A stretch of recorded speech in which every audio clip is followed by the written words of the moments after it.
Morning mga guys, ito na naman kami dito ni Punky, naglaro-laro kami, up and down ng Punky.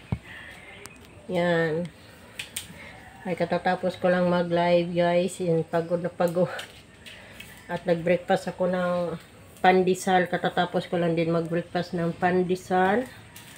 Yan, medyo laro-laro ko muna si Punky kasi ilang araw na kami, hindi lang araw, may isang linggo nang hindi ko siya napapansin sa dami ng ginagawa ko. So mamaya papaliguan naman natin yung aso na yan na makulit.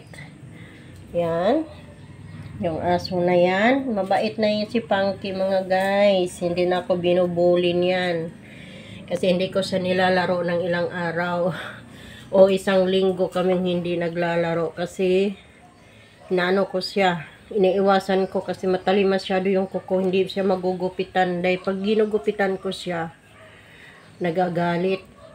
So, hindi ko nga alam kung paano ko siya gupitan ng kuko. Mahahaba yung kuko niya, matalim. Masakit makapag biro. Pag nakalmot ka niyan, parang pusa ito. Matalim ang kuko. Yan mga guys, yung pagmumuka niyan guys. So, yan. Mabait na daw siya guys. Yan, batiin nyo na si Punky mga guys ha. Kasi hindi na siya bad boy. Oh. Namimiss niya rin yung ano naming dalawa. Yan lang ngayon, hindi ko siya masyadong nilalaro kaya napapagod pa ako. Sabi ko, ganyan-ganyan lang tayong dalawa Punky. Kaya aso alam na alam yung sino yung nagmamahal sa kanya. Yan. Yan, maswerte ito si Punky. Lalab namin to lahat dito. Yan. Yan mga guys. Masaya din minsan pag may mga alaga. Minsan nakakainis kasi matigas ang ulo. Pero nakapagbigay saya naman talaga sila sa atin.